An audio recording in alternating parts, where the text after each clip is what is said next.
Singh Panthera leo Panthera वंश की 4 बड़ी बिल्लियों में से एक है और फेलिडे परिवार का सदस्य है। यह बाघ के बाद दूसरी सबसे बड़ी सजीव बिल्ली है, जिसके कुछ नरों का वजन 250 किलोग्राम से अधिक होता है। जंगली सिंह वर्तमान में उप सहारा अफ्रीका और एशिया में पाए जाते हैं। इसकी तेजी से विलुप्त होती बची खुची जनसंख्या उत्तर पश्चिमी भारत में पाई जाती है। ये ऐतिहासिक समय में उत्तरी अफ्रीका, मध्य पूर्व और पश्चिमी एशिया से प्रलुप्त हो गए थे। प्लेइस्टोसीन के अंतिम समय तक, जो लगभग 10,000 वर्ष पहले था, सिंह मानव के बाद सबसे अधिक व्यापक रूप से फैला हुआ बड़ा स्तनधारी, भूमि पर रहने वाला जानवर था। वे अफ्रीका के अधिकांश भाग में, पश्चिमी यूरोप से भारत तक अधिकांश यूरेशिया में और यूकोन से पेरू तक अमेरिकी महाद्वीप में पाए जाते थे। सिंह जंगल में 10 से 14 वर्ष तक जीवित रहते हैं, जबकि वे कैद में 20 वर्ष से भी अधिक जीवित रह सकते हैं।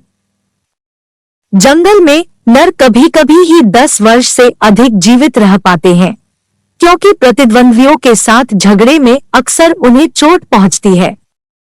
वे आमतौर पर सवाना और चारागाह में रहते हैं, हालांकि वे झाड़ी या जंगल में भी रह सकते हैं। अन्य बिल्लियों की तुलना में सिंह आमतौर पर सामाजिक नहीं होते हैं। सिंहों के एक समूह, जिसे अंग्रेजी में प्राइड कहा जाता है, में संबंधी मादाएं, बच्चे और छोटी संख्या में नर होते हैं। मादा सिंहों का समूह प्रारूपिक रूप से एक साथ शिकार करता है, जो अधिकांशतया बड़े अनग्युलेट पर शिकार करते हैं। सिंह शीर्ष के और मूल तत्व शिकारी होते हैं, हालांकि वे अवसर लगने पर मृतजीवी की तरह भी भोजन प्राप्त कर सकते हैं। सिंह आमतौर पर चयनात्मक रूप से मानव का शिकार नहीं करते हैं, फिर भी कुछ सिंहों को नरभक्षी बनते हुए देखा गया है, जो मानव शिकार का भक्षण करना चाहते हैं। सिंह एक संवेदनशील प्रजाति है। इसकी अफ्रीकी श्रृंखला में पिछले 2 दशकों में इसकी आबादी में संभवतः 30 से 50% की अपरिवर्तनीय गिरावट देखी गई है। सिंहों की संख्या नामित संरक्षित क्षेत्रों और राष्ट्रीय उद्यानों के बाहर अस्थिर है। हालांकि इस गिरावट का कारण पूरी तरह से समझा नहीं गया है।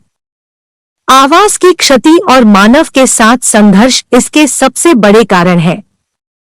रोचक तथ्य, सिंह व शेरनी के मिलन से लगभग 5 से 6 बच्चे पैदा होते हैं, जिसमें पहला बच्चा शेर व दूसरा बच्चा चीता, तीसरा बच्चा बाघ, चौथा बच्चा तेंदुए की प्रजाति का होता है। इसके बाद कुछ और प्रजातियां तेंदुओं से मिलती जुलती पाई जाती है।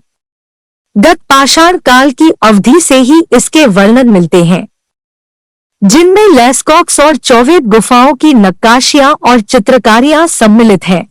सभी प्राचीन और मध्य युगीन संस्कृतियों में इनके प्रमाण मिलते हैं, जहां ये ऐतिहासिक रूप से पाए गए।